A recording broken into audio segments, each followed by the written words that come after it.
First off, Lou came through surgery fine yesterday and is home doing well but needs rest. Prayers of thanks and for his recovery we offer to our gracious God. Now, today's devotion comes to us from the book A Day in Your Presence from Bethany House. These are devotional readings from St. Francis of Assisi, arranged by David Hazard.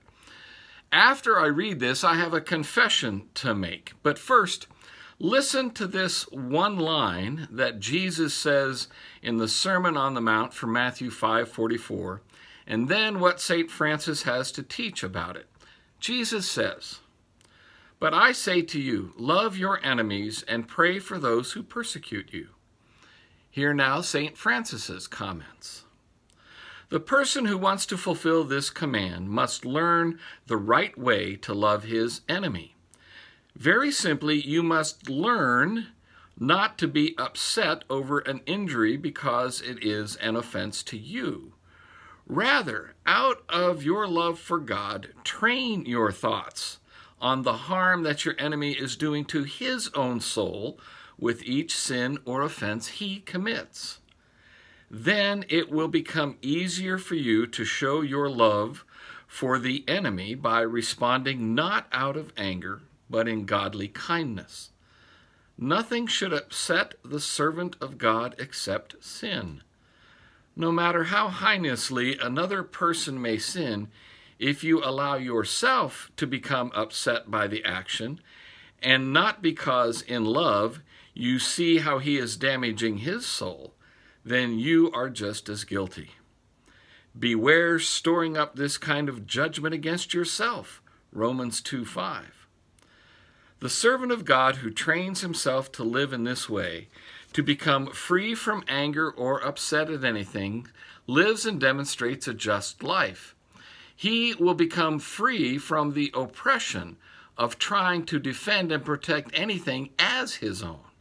He prays, "My Father, take out my stony, self-protecting heart, which so quickly takes offense.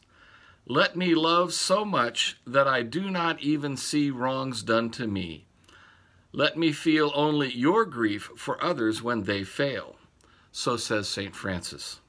So my confession is, I resisted sharing this devotion with you because I am not there. I'm not as I should be in this regard. In fact, I'm rather, as he describes it, storing up this kind of judgment against myself. I need to seek further training, as he says, to see the offense and sin of others not as an affront to me, but as an assault on their own soul, and to not become so quick to anger and judgment. St. Francis cautions me to learn from Jesus to pity the sinner, not revile him. I'm glad Jesus sees me that way. I'm grateful that Jesus pitied me so I might receive his mercy. May you and I grow in that mercy and see others through that same lens, and then show them the mercy God in Christ has shown us. We're not doing this as anything that can earn our worthiness. I've just confessed I'm not worthy, but I have received mercy.